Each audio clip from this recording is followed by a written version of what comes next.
Hey, welcome back to the Usable Marketing Podcast. I'm Ginger Zumeda, and today what I'm going to do is continue kind of going through the steps of the marketing canvas.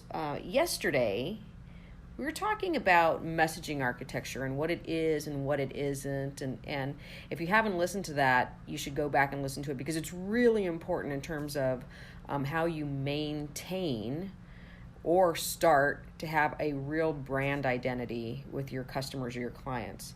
Messaging architecture is about being super intentional about what you say to your audience and how you say it to them. And it's really all about consistency. It creates the guardrails of your messaging because newsflash, folks that have a brand are highly consistent. They're not changing their messages all the time. They're certainly not making them up as they go along. They're not erratic. They're very planned, and your messaging architecture is the thing that gets you there.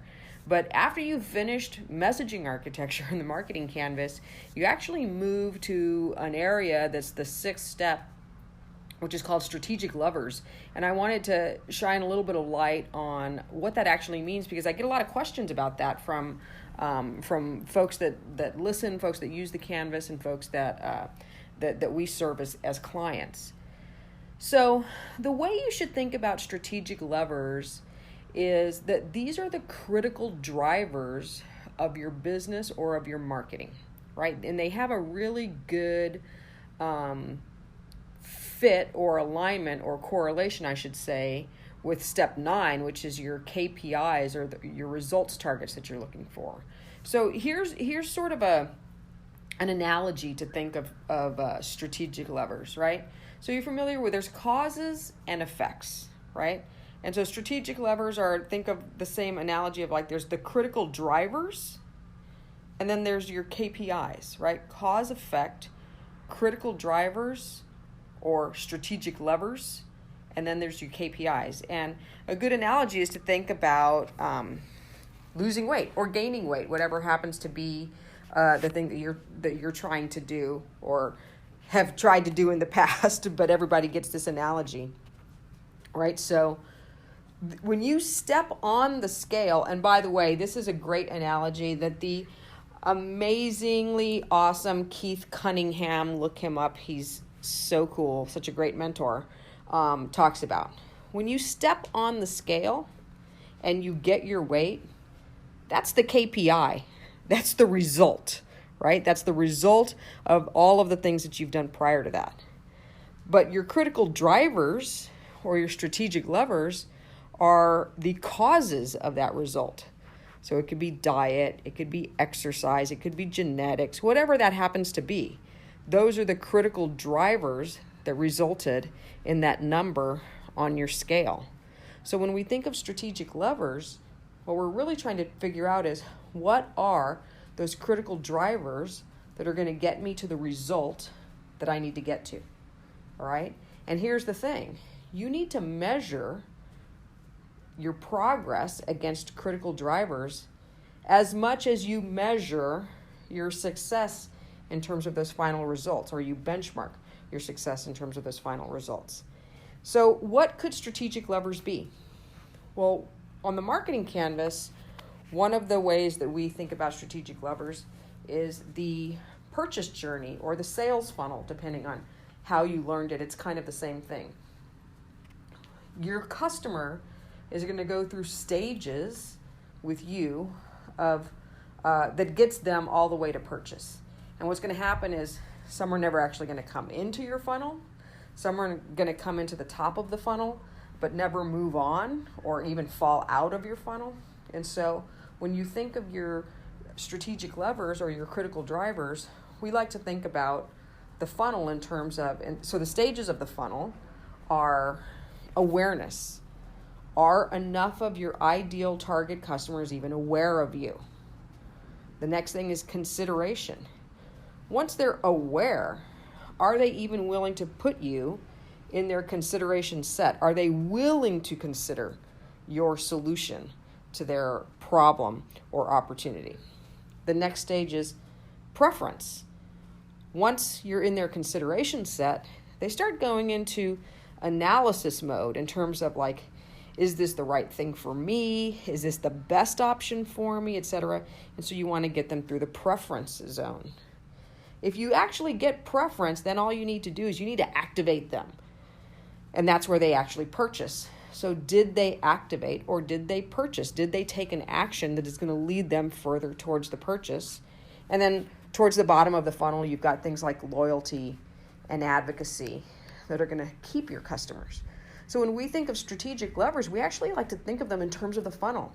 Where for you in your business, with your products or services, do you need to attack first?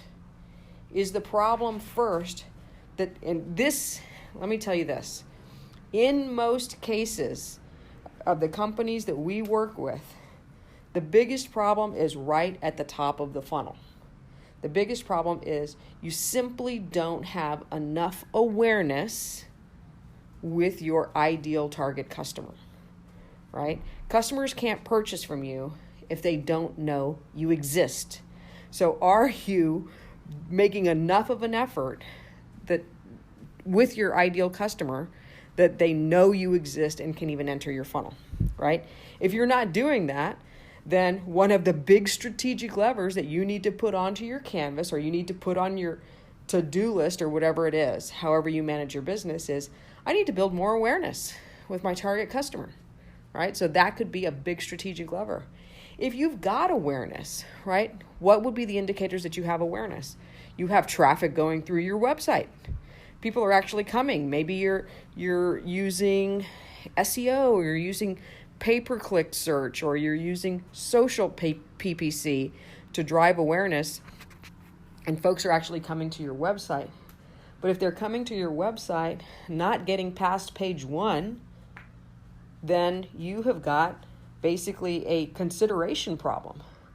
You built enough awareness for them to actually come and visit your site, but if you're seeing really high bounce rates, really short sessions and page views, then you're not even getting past the consider point of view. So I'm not going to go through each of them, but what I want you to think about is on your strategic levers, which part of the funnel do you need to attack? Right? Some folks actually have customers through, but they have high churn. They're not retaining those customers, or they're not getting repeat purchases. And so then you've got a leaky bucket, right? Because the cool thing is once you've figured out how to get people into your bucket, if you can keep them there and keep adding them, your business is just going to keep growing, right?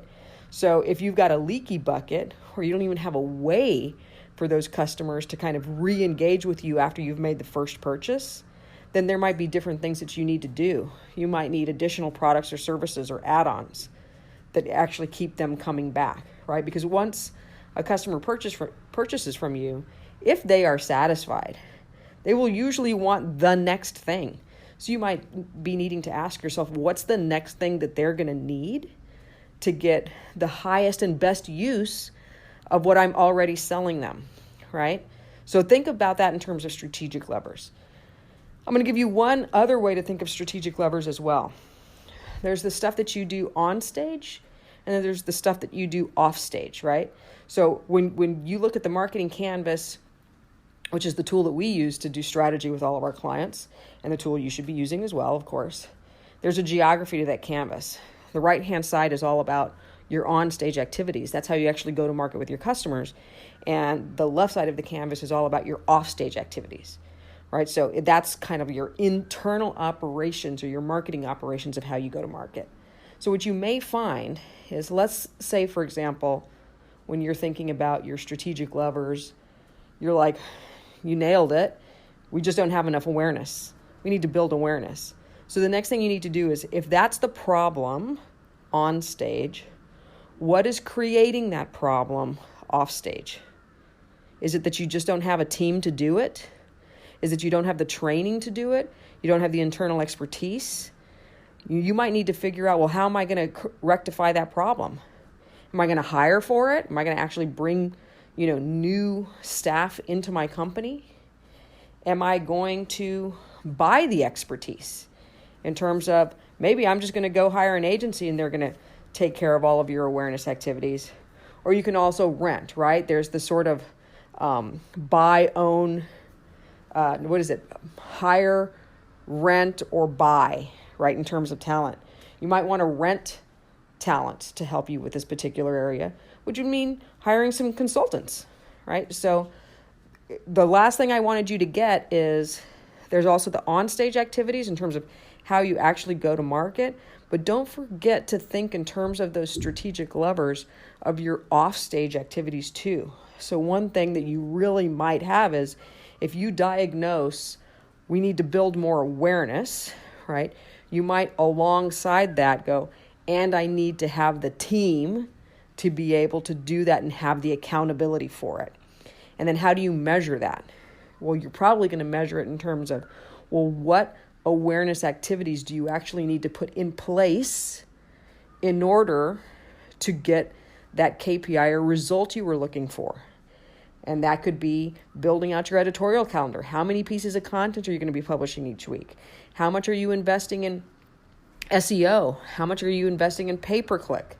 What exactly are the marketing activities that you need to do to build awareness? Maybe you need to do events. Maybe you need to be on panels. Those could be things. Those are going to get down into your tactical level. But the first thing that you need to do in this section is identify the big boulders that you need to move to get things actually going in the right direction. And so that, my friends, is what step 6 is all about. It's your strategic levers.